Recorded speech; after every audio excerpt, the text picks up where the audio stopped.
Next, the staff. What staff? The staff of Moshe Rabbeinu, the prophet of all prophets. Hashem already had him in mind and a Mashiach in mind at the time of creation.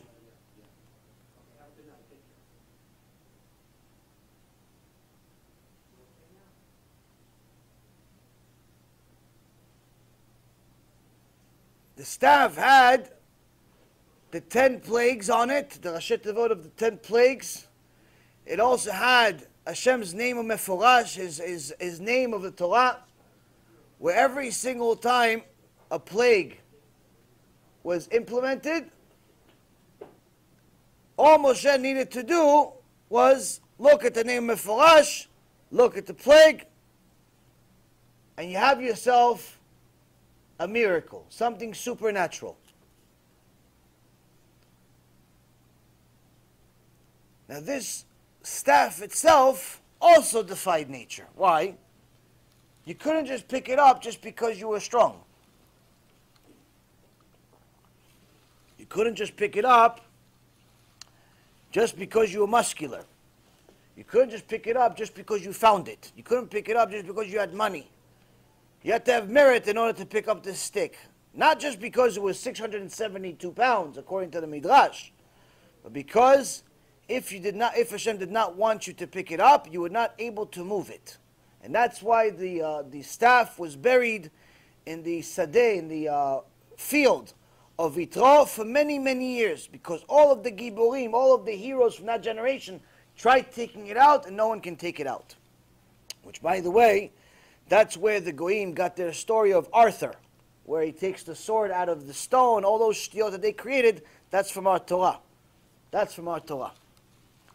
Anything that's any good in this world must have a source in the Torah. Must have a source in the Torah. If you remember, I told you guys there's a source in the Torah, even for the song that my daughter likes, If You're Happy and You Know It. If you're happy and you know it, clap your hands. It's also in the Torah, by the way. In the prophet Ezekiel. Only difference is the Goyim used to sing it when the Jews would die. And it would actually be, if something happened, when someone died, say Allah, meaning Shem Rachem. But it's also by the prophet Ezekiel we see it. Point being is, if it's any good, it must have a source in the Torah. Must. If it doesn't have a source in the Torah, it's not good. Next, the Shamir worm. We just talked about this special worm was literally an example of how the entire world was created only for Am Yisrael. Why? There's no other purpose for this worm other than to build the Bet HaMikdash, to make the Choshen for the Kohen Gadol, to make all of the tools for the Bet HaMikdash and for the Torah itself. That's the only use that this worm ever had. Once there was no use for it, once we didn't have a Bet HaMikdash, the worm disappeared. Next, the script, meaning the Hebrew alphabet, the Sfat HaKodesh, the code for this entire world of how Hashem created the world itself. With the Aleph Bet, how he created the world by first creating the Torah, writing the Torah, black fire on white fire. And then he saw what's written in the Torah and used that as a blueprint to create the world. Not the opposite. Not created the world and then the Torah, but the Torah and then the world. Meaning, he wrote the Torah and then he says, oh, the Torah has a rule of kosher. Okay, so I'll make kosher fish and non-kosher fish. Kosher animals and non-kosher animals. Kosher birds and non-kosher birds. Oh, the Torah has tarat mishpacha. Okay, so I'll make one gender that's male and one gender that's female. And the female will have a time of the month where she is impure to her husband. She's pure to the rest of the world, meaning she could shake hands with her sisters, she could kiss her mother, she could kiss her kids, she could hug them, no problem. But her husband, don't even touch the finger. Don't even touch the finger. The Gemara says there was one guy that was a Talmid Chacham, and he died really young. And his wife couldn't deal with it. She said, doesn't the Torah say that if you learn Torah, it protects you?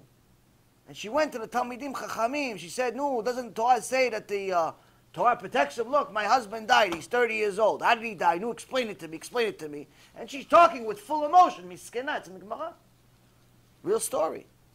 Says, no, explain it to me. Says in the Torah, you learn Torah protects you. My husband died. No, how do you explain it? How do you explain it? It's like, oh, measures for measure in Hashem. What's measure for measure? Talmid Chacham, Tzaddik. We don't know how Hashem does what he does. We don't know what he did, what he didn't do. But we know for sure Hashem has his reasons. She wouldn't take the answer. She kept going from yeshiva to yeshiva. You know, people hear these things, they feel bad. It's not only feeling bad for the woman, but it also serves as an amalek. Why? Creates doubts in people. Maybe Hashem made a mistake. Doesn't exist, but amalek makes you think it does. Oh, look, why does bad things happen to good people? Maybe Hashem is not paying attention.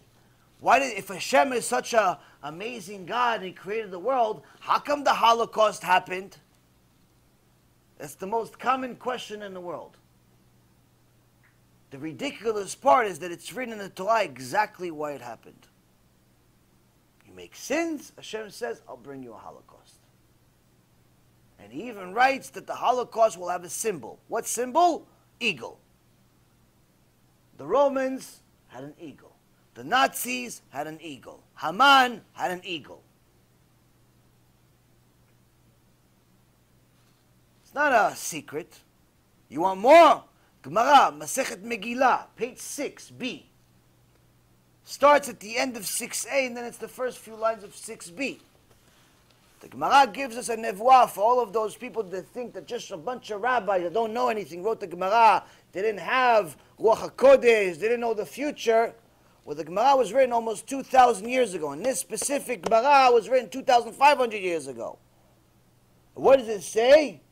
Germania is Edom. And if you would give it the power, meaning if Hashem would allow them, they would destroy the entire world. Who's Germania? Germania is Germany. What's the problem? Well, okay, great. So you have Germany in the Torah. What's the big deal? The problem is that Germany didn't exist when the Gemara was written. If you look at the U.S. archives, or you look at Wikipedia, or you look at Google, or you look at wherever you want to look at, you look at history, Germany wasn't created. The Germany as a country, forget the Nazi Germany. Germany as a country was only created or founded by 300 barbarian nations almost 1,000 years after this Gemara was written. And Nazi Germany, almost 2,000 years after this Gemara was written. But what does the Torah say? Germania of Edom will destroy the world if Hashem would only allow them. And how will this Germania of Edom be founded? 300 different princes will come together. How did the U.S. archives describe the founding of Germany? 300 different barbarians came together. Written in the Torah, Rabotai, where was God during the Holocaust? He made it. He wrote it's going to happen if you do such and such. There's no questions. The Torah was a blueprint. Torah was a blueprint for Hashem, saw there's a law, and then he implemented it into the world. He created something based on this law.